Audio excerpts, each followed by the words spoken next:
Hey guys, today we're going to be learning how to make a pretty basic pop beat in BandLab. I made this in about an hour. It's sort of like a Sabrina Carpenter slash like The Weeknd type thing going on. Very simple. Let's just give it a listen real quick.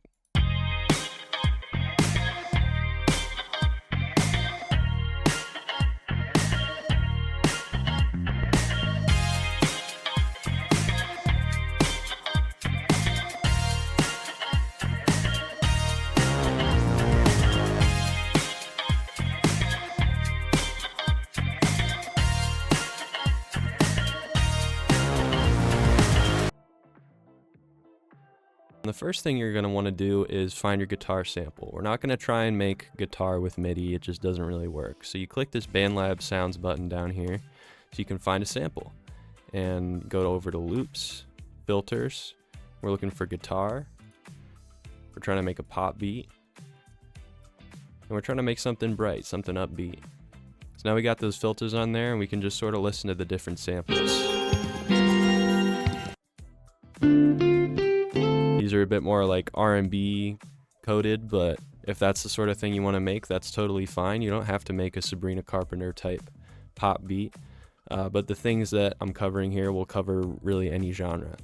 So as you can see, we're currently in 120 BPM, and this sample is in 80 BPM. So let's see what happens when we drag it in here. First, it's going to ask us if we want to set the key to the sample, and we're just going to say yes, because why not?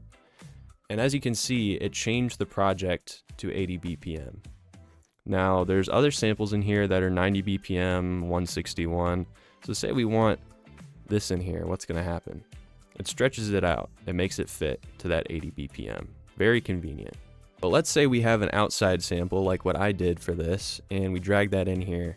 It did not stretch it out. It doesn't know what BPM this is, but we know what it is. It's 110. So what we're going to do is set the project to 110 BPM. And now it's going to ask us if we want to stretch it out. Now, when it does this, it's going to act like whatever sample you have in here is 80 BPM. Whatever sample everything you had in here, it's going to act like it's right if you hit this adjust button. So this is going to stretch it out, and we don't want that. All we want is to make this line up with the time markers. So we're going to hit don't adjust. And now, as you can see, lines up great. So to lay down our drums, we're going to click new track, click drum machine. It's going to ask us if we want a beat starter. We're going to click empty because we want to do this ourselves. We want to learn. So now we got to look for a drum kit that sounds like what we want. There's drum pads in here, which are digital, and then there's drum kits, which are, I assume they're sampled real drums. All of them are drum kits. They all have a specific sound. So you go through here, whatever aspect you're listening to, listen to. If we're listening for a kick, that has a very weird kick. I don't want that.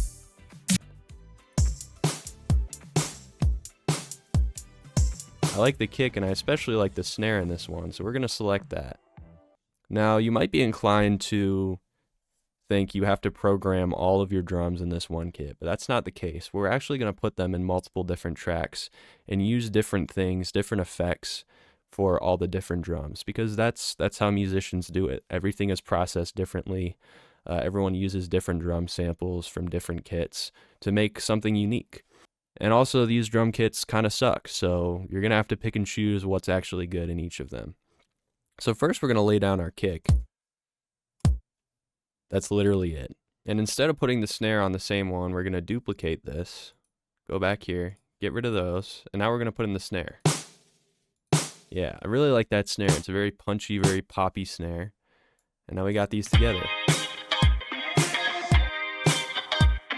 All right, we already have a basic groove going. It's very, very, very simple. Pop beats, that's the key here, is simplicity. Now we have this stuff in here, and it sounds fine, but I want this snare to pop a little bit more. I want it to be more sparkly, a little bit more processed, because that's what you'll see in a lot of mainstream stuff. That snare is very compressed.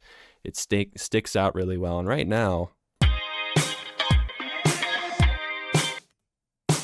it almost sounds like too real, you know? So what we're going to do is we're going to add an effect. Oh my gosh, effects. We want it compressed. Compressed is going to make it a little bit snappier. I'm not going to explain what a compressor is right now because it would take too long, But we're going to add this sort of squeeze thing. I think that's a good way to explain it. It's a squeeze. Now that's squeezing it a bit. I think that's a little bit too much. Let's listen to that.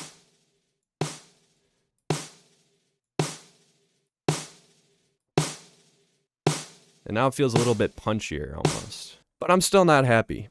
Because another thing with these snares is sometimes they're layered. They're layered, they're very lush, and this isn't cutting it for me. I want a bit more.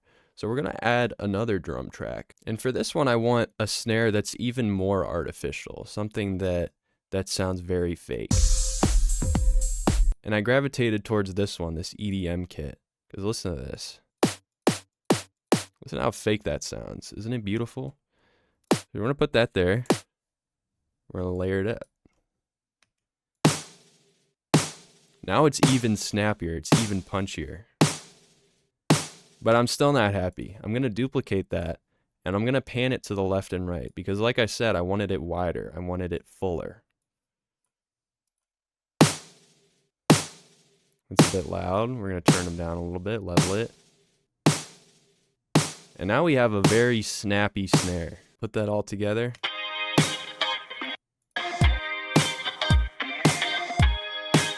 Okay, we're getting somewhere. It's starting to sound like something we might actually want to listen to.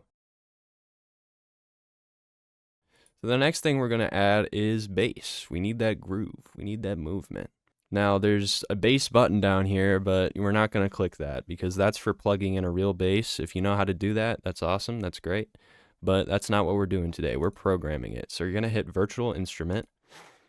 And as you can see up here, we have electric basses. And you can listen to what these sound like. Maybe you want something with a slap. I don't know. I believe this is the one I settled on. So now we got that in there. But what do? I don't know how to play piano. I don't know anything about music theory. I don't know. First thing you can do, click Smart Keys, and now with your keyboard, it'll only let you play in key. Now we forgot to set the key earlier, so we're going to do that. F minor. And it's going to ask us if we want to transpose. This is the same thing as the BPM. It's going to assume that this is in the wrong key, that we need to change it to F minor. We don't. We click Don't Adjust. And now it still sounds the same. But now, when we play with this keyboard, everything's in key. You can do the same thing with writing MIDI. You click this Smart View, and now you can only see and only write notes that are in the correct key. Want to go a bit lower? Ooh, that's nice. Let's use that one. So when you come to writing MIDI here, now that you're in the right key, all you really need to focus on is the groove. And since this is a pop beat, this is something fun. We want something that's a little bit bouncy. This isn't really a thing that I can tell you how to do. It's really just a matter of experimentation. But the key here is to keep it simple. Once you come up with a groove, duplicate it, repeat it. You don't want to change the groove of the song bar after bar after bar. So let me show you what I ended up writing.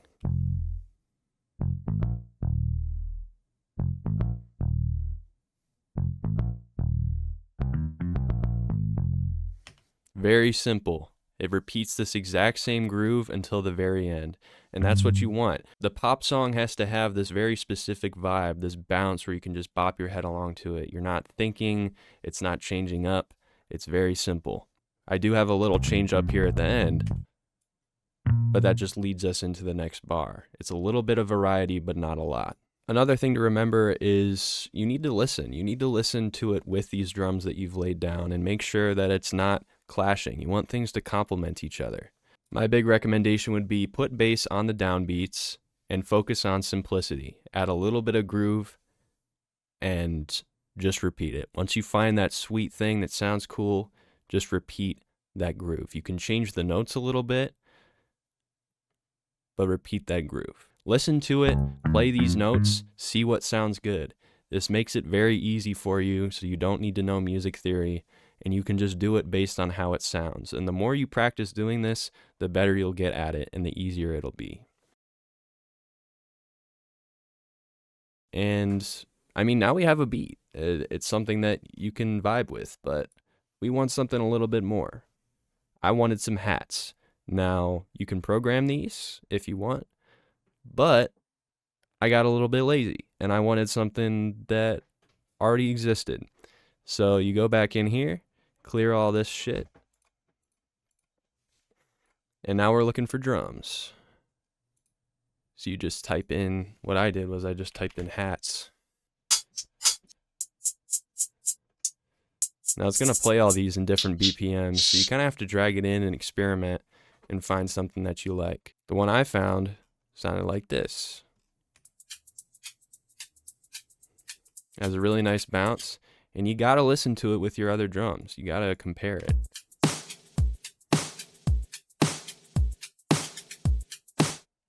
And you got to listen to it with the guitar and the bass.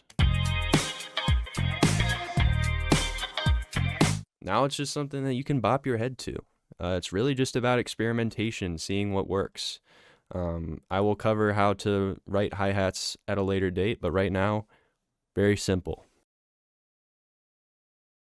The next thing we want to do is add some layers to it. It's a very simple beat, but we can make it lush, we can make it full, we can make it interesting to listen to by putting layers on top of this very simple guitar riff we have.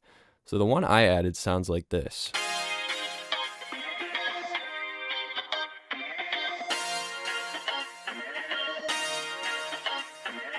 How did I decide what to use? Just listen to pop songs, listen to what they do. A lot of times they'll have guitar and then they'll layer some sort of synth on top of it. And I really want these downbeats to stick out. I don't think they're sticking out enough. You want that hit, you know? You want that hit when that chorus comes in or when that verse comes in. So I decided to put some chords on the downbeat with a synth. How did I decide what synth to use? It's really up to you. It depends on what genre you're trying to do. Now, that's kind of cool. That's something we could use, I think. It's really up to you. It's really up to your experimentation, whatever you want to do. But I picked one of these, and I wrote some MIDI with it. Very simple, short bursts. This is something... It's kind of a cheat code, you know? Just put that simple short burst at the beginning of every note. But when I laid it down, it did not sound like this. Let me show you what it sounded like at first.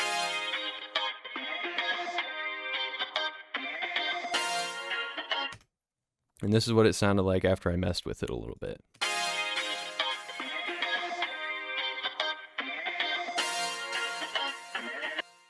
So what I did is I added delay and reverb.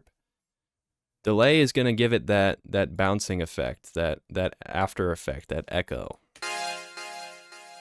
And what I added was the D delay plus, very simple delay. No matter what DAW you're using, you will have a delay.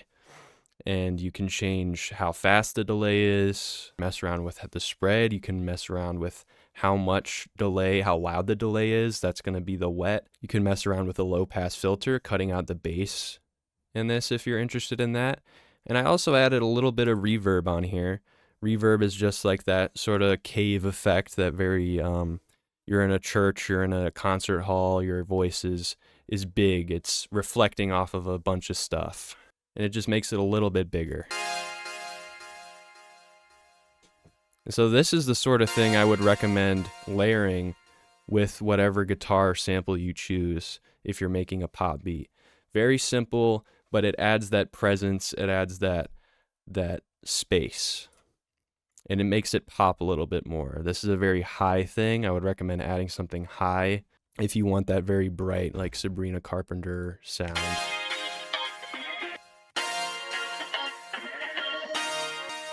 As far as writing MIDI for this, honestly, it's the same thing. I can't teach you music theory, but I can say, open up that MIDI editor, click that Smart View, and just mess around with what sounds good. Layer notes together. Try and find something that sounds satisfying to the ears. And I can't emphasize enough, you don't want to overwhelm with this. As you can see, I really didn't, I put it on 3 beats. I didn't even put it on all of the downbeats. It's because I don't want to detract from that very clean sounding, that space you want to make for that vocalist. So after that, the thing that I added was a lead.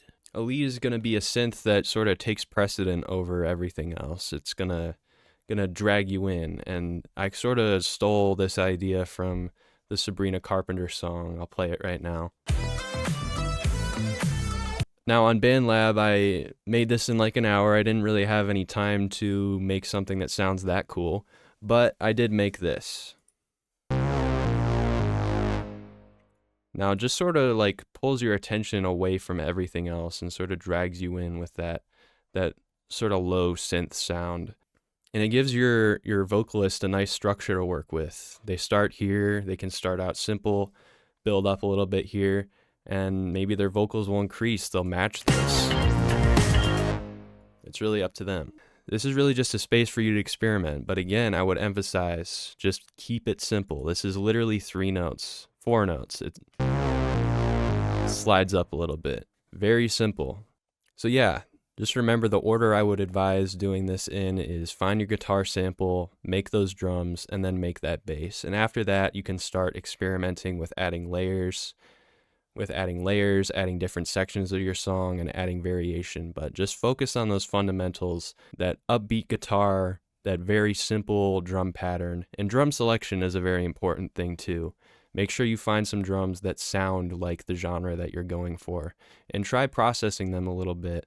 Obviously, I didn't have time to get into a lot with that, but try it out, experiment, and come to us with questions. And then lay down that bass line that gives it that groove, that gives it that danceability, and you have a pop beat.